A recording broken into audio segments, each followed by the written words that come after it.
Love, guess what? What? I got a Cobra Viper. That's nice, dear. Kids, What? I got a Cobra Viper. Okay.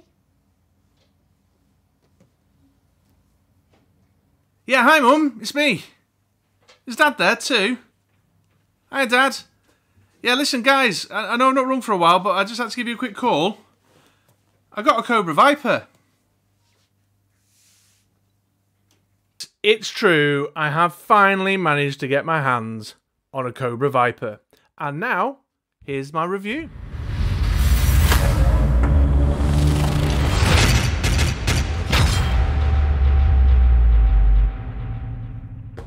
Right, here we are then. Yes, yes, yes. Let's get this bad boy open. Look at this. Here it is. Cobra Island. There it is. The mark of obscurity. Collector pain.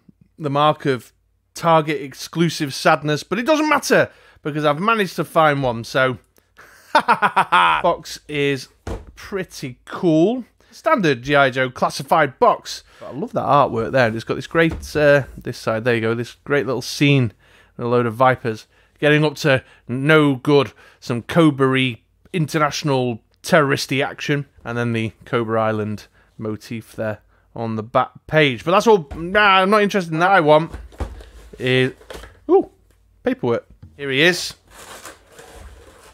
Whoa, boy, oh boy, oh boy! There's his little snub pistol. I think that's the same as the one that Flint has, isn't it? Look at this super awesome rifle, though. That's tremendous. Let me bring it close up there like that. Yeah, that's it. Awesome little rifle. Then little necker scarf. Oh, another taped in bit, the goggles here. Oh, now's the time to regret being a fingernail biter. Come on. Release the goggles. There we are. There's the goggles. Got the awesome backpack. Oh, yeah. Retro as. And then, oh, I hate that sound. Oh, yes, look at that. Oh, I'm so excited. Right, let's go and have a play. Playtime, playtime. Right, okay, here he is then. Here is my Cobra Viper. He's been unpackaged. He's been played around with. He's been posed. And I've got to say, I've got to call it out right over the top. I'm extremely happy with this figure. Overall, it is a great package, and Hasbro have really knocked it out the park with the Cobra Viper. I've got to confess that there was a little bit of fear and anxiety on my part that my expectations around the Cobra Viper and my desire to have one in my collection was so much so that once I'd opened it up and had it in hand, there was a risk that it was just going to all kind of come crashing down into a pit of disappointment and it wasn't going to meet my expectations. And I'm so pleased to be able to report that that just was not the case because, I mean, just look at him. He's such a big old beefy soldier boy. He's everything you want from a Cobra Viper. Although, what I will say is there are some minor irritations, and I'll definitely point those out through the course of the review. So let's get into it, shall we, and take a bit of a closer look at this Cobra Viper, shall we? So I'm going to start by talking about just sort of the general aesthetic of the figure. And this guy looks great on the shelf. He really stands apart from some of the other G.I. Joe classified figures for a couple of reasons.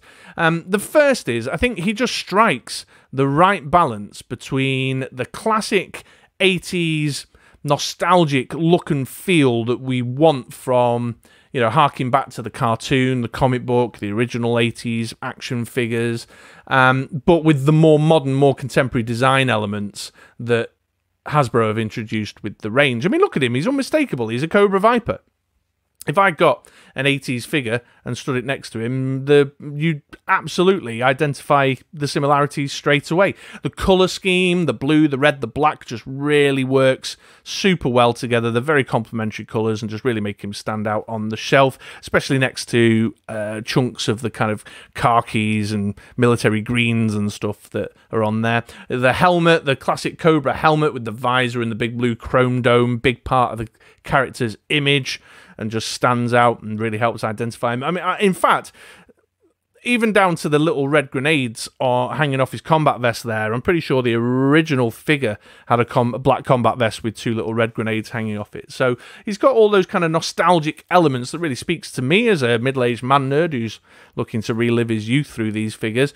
But has also got those modern design elements. And talking about those modern design elements, if I bring him a bit closer, we can see things like the detail on the combat vest and the pouches and the straps, and the fact that they've done a bit of paintwork on the straps to add a little bit more of the red for a larger splash of colour. He's got the Cobra symbol there on his breastplate. He's got the Cobra symbol on his belt buckle.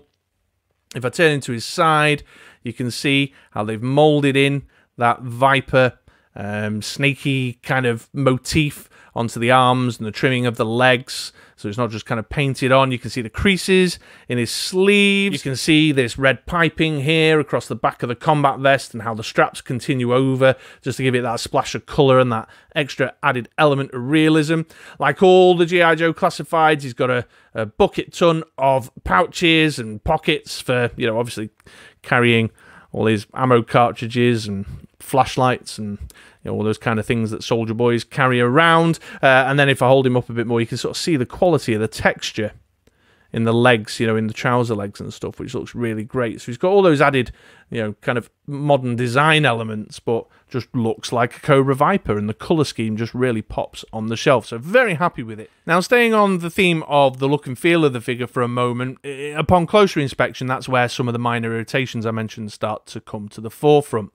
So here, if we look at his wrist guards, for example, you see that on mine at least, the right arm wrist guard has come out all misshapen and warped and not as straight and neat as on the left arm. I don't know if that's something across the range or whether that's just something I've experienced with my figure in particular, but it's a little bit of a niggle for me for sure. I've also noticed, taking a closer look, that some of the paintwork is a little bit untidy. There's a few splodges around the straps. You can see where it's not very neat across these back straps here, although I suppose that matters less with the backpack on. So it's taken that closer inspection. That arm, that wrist guard in particular, I mean, look at it there. That wrist guard in particular has annoyed me a wee touch. I don't. Maybe someone let me know in the comments down below whether theirs did the same. But overall, if you're looking for the whole kind of intake experience of the figure, his shelf presence isn't affected by these minor irritations at all. Now let's talk a little bit about the articulation and posability with the figure. One of the things that I find very attractive about the G.I. Joe Classified range is that they've set a really high bar and are really smashing my expectations in terms of what's possible or not. And they've got a hell of a lot to offer to you know, diorama fans, to action figure photography fans in terms of what is possible or not. And the Cobra Viper is right up there with what we've come to expect from other figures we've seen in the past. The arms, for example, give us full 360 all the way around. Quite a bit of motion with the swivel at the top, the swivel in the wrist there. There's a bit of swivel underneath this wrist guard, although there's a touch of resistance because of the wrist guard. Double elbow, providing a lot of opportunity. In terms of the shoulder, mine's a little stiff out the pack, actually. Quite a bit of resistance on that, to the point of nervousness when I first did it. So please do bear that in mind.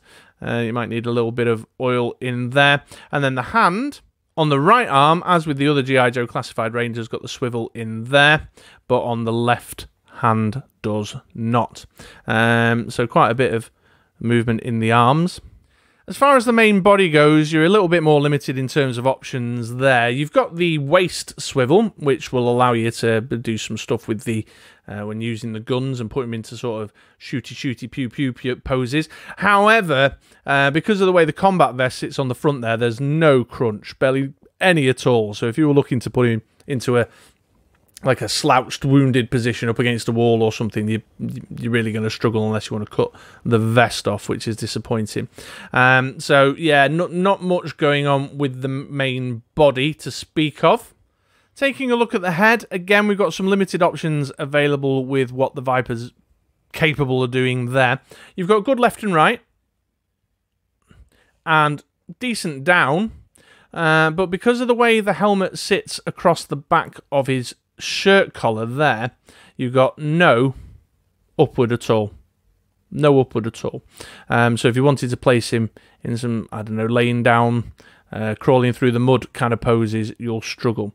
What I've also found is because of the way the helmet sits across the collar at the back there, it's very difficult to get him in a full kind of straight profile. It's like he's looking just a little bit down over here, like there's something at the, a bit down rather than straight on, which has irritated me a bit with a couple of the photographs that I was trying to take. So yeah, the head, you've got your left and right, you've got a bit of down, but that's about it, I'm afraid, folks. Let's talk a little bit about accessories, and the Cobra Viper, quite interestingly, comes with a fair few bits going on above the shoulders. We've got this really fetching, lovely little grey neckerchief here, which I've found the best way to put that on is to go up and over the head like that. And then he's got his iconic goggles, which should... It's a bit hit and miss, I've got to admit. Sometimes I've got them on his head, sometimes I haven't. There we go. Sits across his helmet, comme ça. He comes kitted out with some pretty decent weaponry as well. We've got his little snub pistol here, which I believe is the same one as many of the other G.I. Joe classified characters have come with. And then he's got this cool rifle, which comes with a removable cartridge, a removable magazine, which you can clip into this section of the weapon there. Nice tight fit, not coming out anytime soon, which is great. And the weaponry works great with the figure. I've been keeping the snub-nosed pistol in his little holster, which has got a lovely tight fit there, not coming out anytime soon.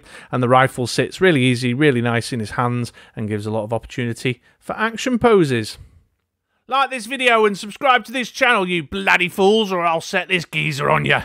Well, folks, as I mentioned earlier, these G.I. Joe classified reviews are clearly going to start getting very, very repetitive on the channel because Hasbro can do no wrong. And the Viper is once again another belting example of that G.I. Joe classified quality we've come to expect. Yes, there's a few minor irritations, the warped arm guard, the backpack issues with the pushing of the body shield up to get it in the peg, bit tight out the pack, and now that I've moved him around a lot to sort of loosen the tightness up, I've got a bit of a loose leg. But these are all kind of standard fare in the world of action figure collecting, and he just looks so tremendous. There's such an attention to detail. He's got great shelf presence. He photographs wonderfully. He's suitably impressed my son as well, who we like to play action figures together. So all round, it's a good, solid 9, if not a 10 out of 10 for the Cobra Viper. I'm so happy to have got my hands on one and add him to the collection. And so if you're thinking about buying one, this is a MoDXtra True Mr. 6 Chris recommends 100%. If you see one of these knocking around in your local Target, grab it. Although the rumours right now are that there's a double pack on the way with this guy in and a Viper officer as well, so keep an eye out for that. So yeah, there we are. I'm going to wrap it up there. If you've enjoyed my review today, please do show your appreciation by giving us a thumbs up, a like down below. It takes just a second for you, but it means ever so much for me and lets me know I'm on the right track. And if you're not already subscribed, please hit the subscribe button to stay on top of all my G.I. Joe classified reviews, as well as many other action figures, statues, and random nostalgic collectibles that I'm filling my house with. Otherwise, I've been Chris, otherwise known online as True Mr. 6, and I'll catch you guys in the next one.